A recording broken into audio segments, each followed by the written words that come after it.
Joe and Chick are moving in.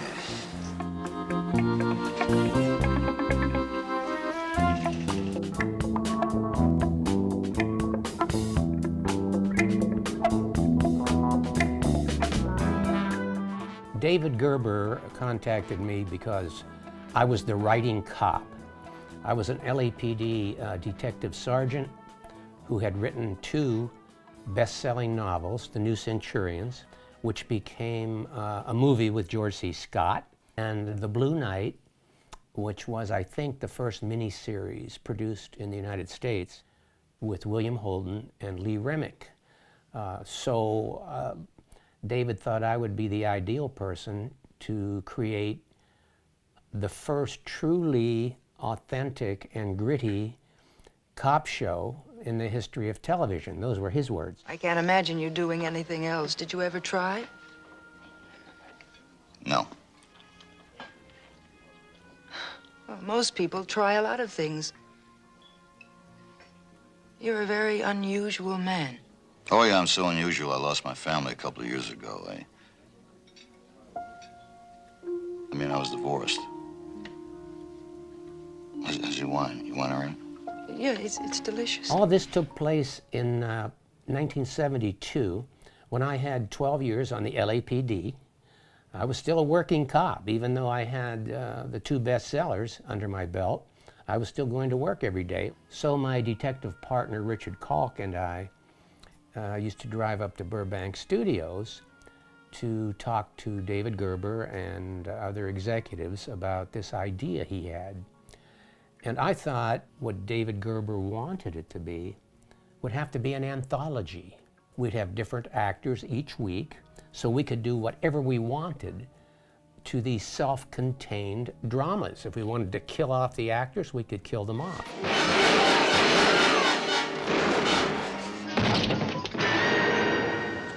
9Y14 to 20. It wouldn't be a continuing family of actors as television was used to. Of course, we got the argument that anthology television is dead. We don't have it anymore. Playhouse 90 was a thing of the past. But I sort of stuck to my guns, and so did David, in arguing with the studio and NBC.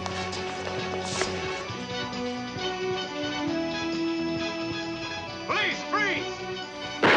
And they finally relented and said, well, maybe we could consider an anthology approach to this. The stars are no longer as important as the story is. And I'm a writer. I wanted the story to be the star, not the actors.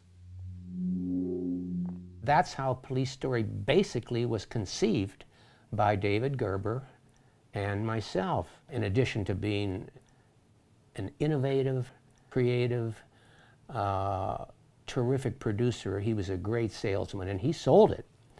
And there we had not just the only anthology on television at the time, but a cop anthology, something unheard of.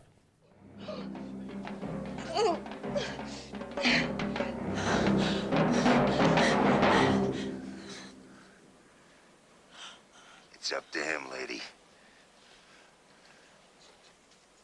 It's up to you.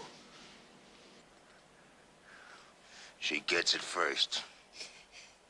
And you get it next, no deal.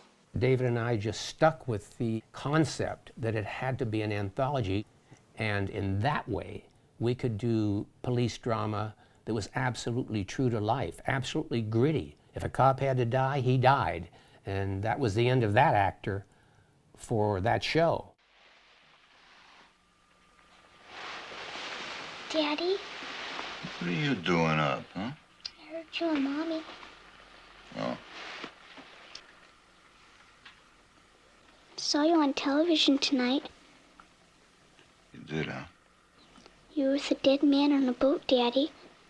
When it came time for the pilot, I informed David Gerber that I was a bit busy to be writing television.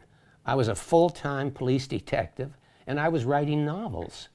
And I had a family, so I wouldn't be writing any television, I told him. And he was well aware of that. And I said, but here's the one thing that I insist on if I'm to be involved in this project. I don't want it to be the approach that is always taken with police procedurals. Police procedurals attempt to show how the cop acts on the job. I said that the reason I'm a success as a new kind of police writer is because I'm more interested in how the job acts on the cop. Look, you're gonna be okay. Get a pad with all your bachelor buddies. Drink a lot. Get it on with all the ladies. Do just what you exactly do now. Except you won't have me to use anymore. Please don't leave. I want to get into the psychology of being a cop.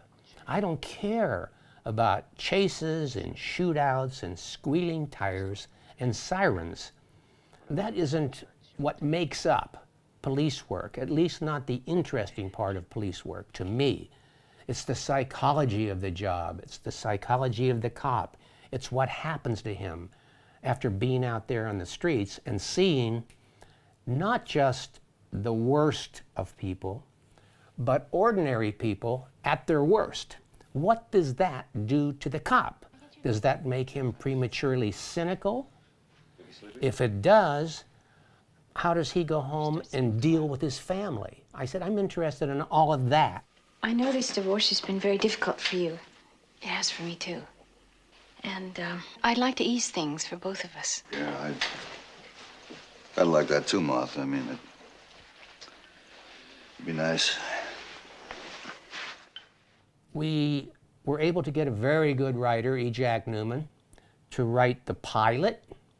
And in the pilot, we see a cop enduring that kind of stress. And so E. Jack Newman took all of that in and conceived of this story of a divorced cop with a daughter doing this kind of work, and how it affects him, how it affects his relationship with one of the victims that he is protecting. You need me, is that what you call it?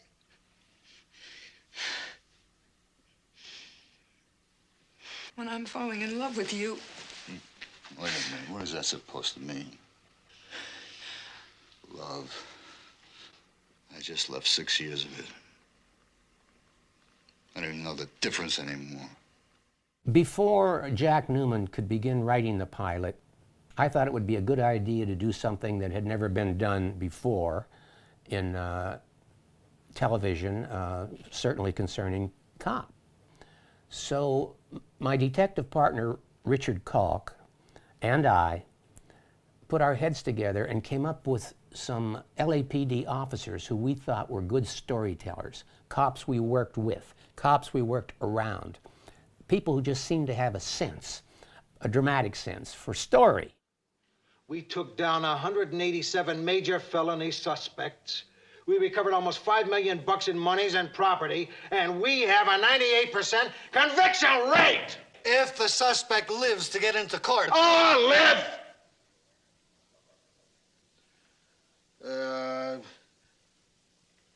And besides, you got somebody for all your cesspool cases.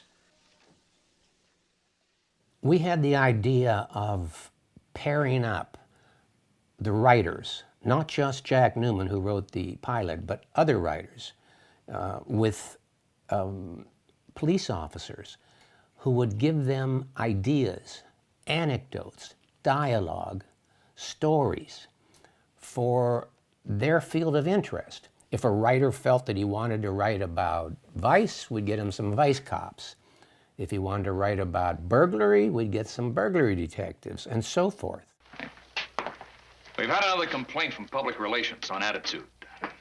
Seems some of you guys have been a little surly lately. Now just say please and sir and man, all right? And then cite the sucker and get the hell out. My own detective partner of 5 years, Richard Kalk, became starstruck, particularly since he got involved with the New Centurions movie that was adapted from my book, and the Blue Knight TV show adapted from my book, and he got parts in both of those, and he earned a SAG card. So I actually worked with a detective partner who had a Screen Actors Guild card. Sometimes he'd show the SAG card instead of his police ID card by mistake when we were badging somebody. Richard Koch and I worked this thing so that the police officers who came in and worked with the writers would get paid by David Gerber, overtime pay, and they sometimes get a screen credit or even get to be an extra in the episode that they helped to conceive. So everybody liked it, but what it really did was lend a note of authenticity to this episodic television, a kind of grittiness and authenticity that had never been